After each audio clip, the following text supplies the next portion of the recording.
पिछले 7 महीने में इस आंदोलन की ऐतिहासिक उपलब्धियां हुई। पहला, इस कानून ने किसान का जो स्वाभिमान था वो वापस दिलवाया है। दूसरा, किसान का जो राजनीतिक ताकत उसका एहसास करवाया है। हम खेती बचाओ लोकतंत्र बचाओ का नारा लेकर पूरे देश में, हर प्रदेश में हम गवर्नर के जरिए राष्ट्रपति को ज्ञापन दे रहे हैं, रोष पत्र दे रहे हैं। और वो एक नए दौर की शुरुआत है जिसमें किसान अब लोकतंत्र बचाने की लड़ाई लड़ेंगे। किसान आंदोलन को चलते हुए लगभग 7 महीना पूरे होने वाले हैं और किसानों की और सरकार के बीच कोई वार्ता सिरे नहीं चढ़ पा रही है। सरकार ने वार्ता तोड़ दी है, सरकार बातचीत नहीं कर रही है और किसान भी किसी फ़ोन कॉल का इंतज़ार कर रहे हैं कि उनके पास कोई फ़ोन आए और बातचीत शुरू हो। अब नई रणनीति के तहत किसान आंदोलन को आगे बढ़ाने को लेकर काम चल रहा है। उस पर बात करने के लिए हमारे साथ संयुक्त किसान मोर्चा के जो सदस्य हैं योगेंद्र यादव जी वो हैं, उनसे बात करते हैं। सर, 7 महीने पूरे होने वाले हैं, बात ज्यों की त्यों है, ना सरकार मान रही है ना आप मान रहे हैं। अब आंदोलन कैसे चलेगा? किसान अडिग है अपनी बात पर, सरकार बजिद है, जिद पे है, अहंकार बना रखी है, प्रतिष्ठा का मुद्दा बना रखा है। लेकिन मामला वहीं के वहीं नहीं है। पिछले 7 महीने में इस आंदोलन की ऐतिहासिक उपलब्धियां हुई हैं। पहला, इस कानून ने किसान का जो स्वाभिमान था वो वापस दिलवाया है। दूसरा, किसान का जो राजनीतिक ताकत उसका एहसास करवाया है। तीसरा, किसान की एकता बनी है, चाहे धर्म, भाषा, क्षेत्र, जाति के नाम पे बांटने की जो कोशिश थी वो खत्म हुई है। तो किसान आंदोलन तो बहुत आगे बढ़ा है, सरकार वहीं की वहीं है। सरकार अभी भी सोच रही है कि तिकड़म से काम चल जाएगा, इन्हें बहला लेंगे, फुसला लेंगे, टरका देंगे, इन्हें तोड़ लेंगे, वो काम चलेंगे नहीं। अब तो किसान इन 3 कानूनों को रद्द करवाकर और MSP की मांग मनवाकर ही जिद पाएंगे। नेक्स्ट स्टेप क्या है अब किसान आंदोलन?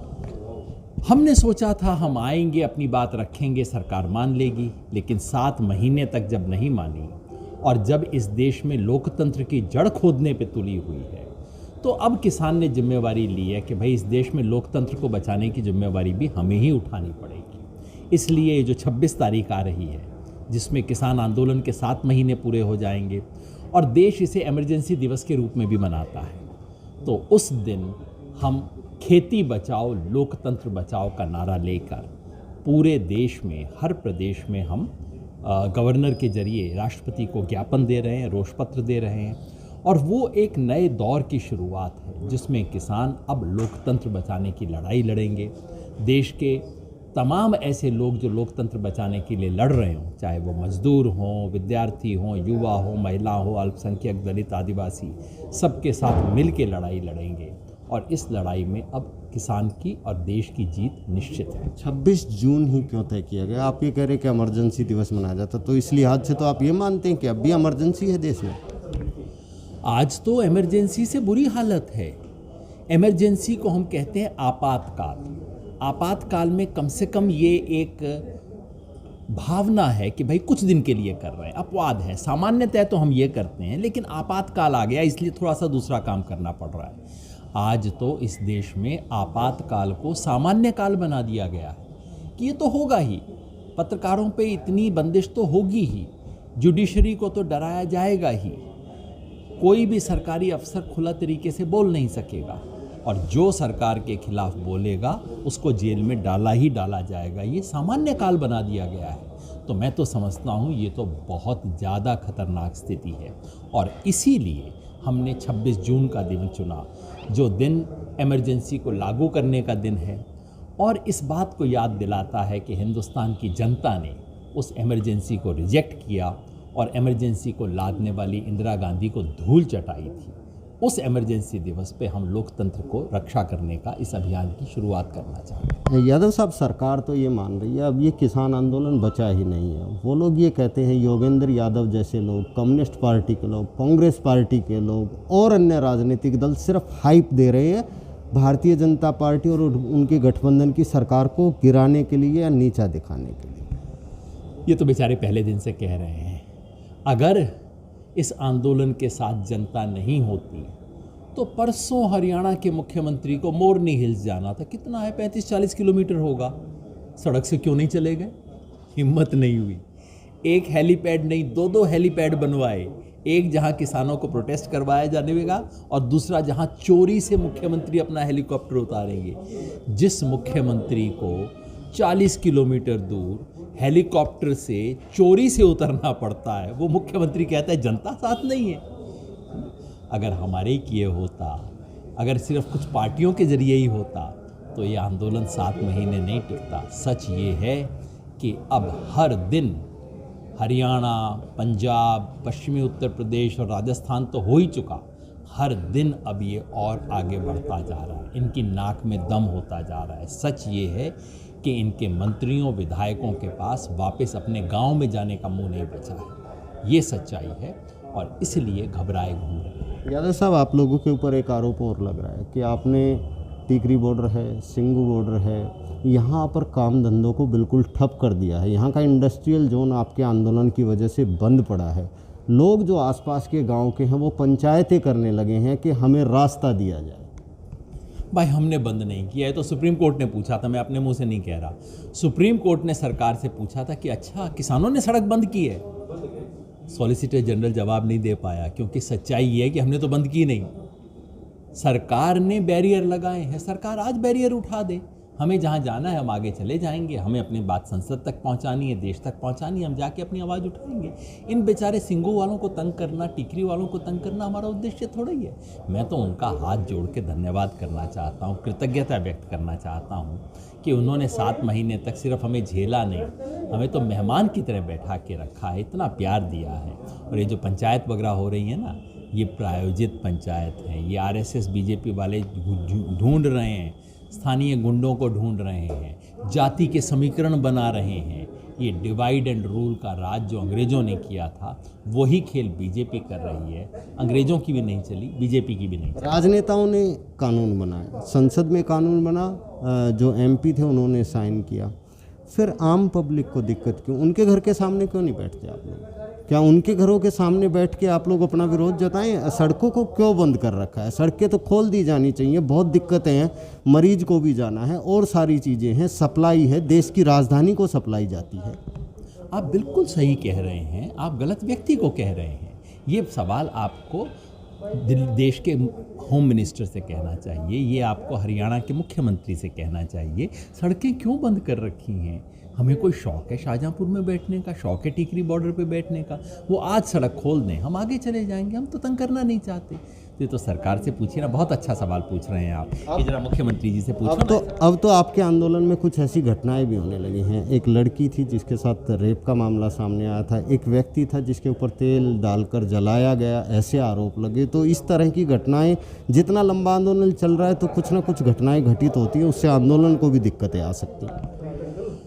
जैसा आपने कहा, लंबा आंदोलन चलेगा, घटनाएं होंगी। सवाल ये है कि संयुक्त किसान मोर्चा उस घटना पे कैसे रिएक्ट करता है। हमने क्या किया? जिस लड़की के बारे में, जो उसके सेक्सुअल हैरेसमेंट का केस है, जिसके मौत हुई बाद में, आप मेरे से मत पूछो, आप उस लड़की के पिताजी से पूछ लो कि संयुक्त किसान मोर्चा ने क्या कहा। उसके पिताजी ने सार्वजनिक बयान दिया, एक बार नहीं बार बार कहा है, अगर संयुक्त किसान मोर्चा मेरे साथ खड़ा ना होता तो मुझ में इतनी हिम्मत और क्षमता नहीं आती कि मैं अपनी लड़की की प्रताड़ना के खिलाफ जाके मुकदमा करवा सकूं। तो संयुक्त किसान मोर्चा उस लड़की के साथ खड़ा हुआ, न्याय के साथ खड़ा हुआ, आज भी खड़ा है। और ऐसा कोई भी मामला आता है, हम न्याय के साथ खड़े होंगे। रही बात ये सुसाइड वाले मामले की, मैं तो हैरान हूँ, पुलिस इन्वेस्टिगेशन पूरा नहीं हुआ। हरियाणा का उप मुख्यमंत्री और मुख्यमंत्री कह रहे हैं उसको जला दिया गया, हत्या का मामला है, उनको पहले पता लग जाता है, पुलिस वालों को अभी पता नहीं है। सवाल इनसे आप पूछिए कि जब वो बेचारा जल रहा था मुकेश, उसके कंबल से ढक के बचाया, उस वक्त जान उसकी बचाने का काम किसने किया? किसानों ने किया, पंजाब के किसानों ने किया। पुलिस क्यों नहीं उनसे बात करती? क्यों नहीं वो वीडियो पूरी दुनिया के सामने चैनलों के द्वारा रखा जाता, जिसमें वो आदमी कह रहा है, भाई मैं घर वालों से तंग आ गया, इसलिए मैंने किया, इसलिए मैंने अपने ऊपर पेट्रोल छिड़का, अब मेरे को जीने की इच्छा नहीं है। ये वीडियो है, क्यों नहीं दिखाया जाता? क्योंकि सच दिखाना चाहते नहीं, क्योंकि सच से डर है। आंदोलन का मुकाबला गांव में तो कर नहीं पा रहे हैं, इसलिए तिकड़म करके पुलिस के सहारे और कुछ थोड़े से मीडिया वाले उनके सहारे सोचते हैं आंदोलन को तोड़ देंगे। सच हारेगा नहीं। एक सवाल हो, क्या संयुक्त किसान मोर्चा संगठित है? क्योंकि ऐसी चर्चाएं आती हैं कि गुरनाम सिंह चडूनी और राकेश टिकैत के बीच भी आपसी मतभेद चल रहे हैं। ये चर्चा नहीं है, ये चंडीगढ़ में बैठे हुए लोगों के ख्वाब हैं। वो सोचते हैं कि भाई हम तो कुछ कर ना पाए, वही आपस में ही लड़ लें, है ना। ये ख्वाब हैं, चलाते रहते हैं रोज़। अद्भुत बात ये नहीं है कि नेताओं में आपसी मतभेद हैं, ये तो होने चाहिए। पार्टियों के अंदर मतभेद होते हैं, संगठन के अंदर होते हैं। यहाँ तो 450-500 संगठन मिलके काम कर रहे हैं। जो मतभेद होंगे इतने कम क्यों है, ये हैरानी की बात है। 450 संगठन एक साथ शुरू हुए, जो आज तक कभी एक दूसरे के साथ काम नहीं किए। आज तक उनमें से एक भी संगठन अलग नहीं हुआ है। सवाल ये होना चाहिए, ये कैसे हुआ? और ये हमारी वजह से नहीं हुआ, नेताओं की वजह से नहीं हुआ। वो जो जनता है ना, किसान है, जो 7 महीने से सड़क पे बैठा है, उसका प्रताप है, उसकी हिम्मत है, उसकी कंट्रोल है कि आंदोलन एक है, एक रहेगा और जीतेगा। कब तक उम्मीद है, क्या कब तक ये आंदोलन चलेगा? मैं तो कल ख़त्म करना चाहता हूँ। कल ये बात शुरू करें, 72 घंटे का मामला है, आंदोलन ख़त्म हो जाएगा। अगर इनकी नीयत नहीं है, मुझे लगता है मोदी जी को सस्ता सौदा पसंद नहीं है। 6 महीना पहले कर लेते, सस्ते में काम निपट जाता, थोड़ा इनकी जयकार भी हो जाती। अब लगता है जितना लंबा खींचेंगे उतना ही महंगा सौदा होगा। लगता है मोदी जी को महंगा सौदा पसंद है। फिर आप बहुत अच्छा सवाल पूछ रहे हो, थोड़ा मोदी जी से पूछो ना, कभी तो कहो कि एक प्रेस कॉन्फ्रेंस तो कर लो मोदी जी। 7 साल से एक प्रेस कॉन्फ्रेंस नहीं की है। एक प्रेस कॉन्फ्रेंस तो हो जाए जिसमें आप जैसे पत्रकार जो मुझसे सवाल पूछ रहे हैं उनसे भी सवाल पूछ सकें। कितना सुंदर दिन होगा, नहीं? तो ये थे योगेंद्र यादव। अब इनका ये कहना है कि आंदोलन एक नए रूप में अब चलेगा और 26 जून को एक किसान संयुक्त मोर्चा की तरफ से जो आह्वान किया गया है कि राज्यपाल के माध्यम से राष्ट्रपति को ज्ञापन सौंपे जाएंगे और ये लोग खेती बचाओ लोकतंत्र बचाओ के तहत ये ज्ञापन होंगे। तो ये कहा जा सकता है कि अब एक नए रूप में आंदोलन देखने को मिलेगा। योगेंद्र यादव का साफ कहना है कि सरकार सिर्फ डिले कर रही है और बेवजह किसान आंदोलन का बदनाम करने का प्रयास कर रही है।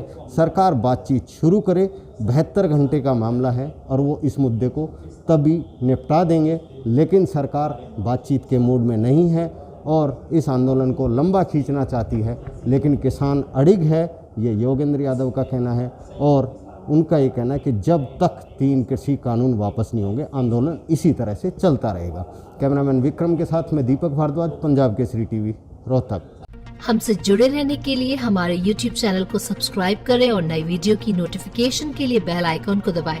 अगर आप ये वीडियो Facebook पर देख रहे हैं तो लाइक जरूर करें और ज्यादा से ज्यादा शेयर करें। धन्यवाद।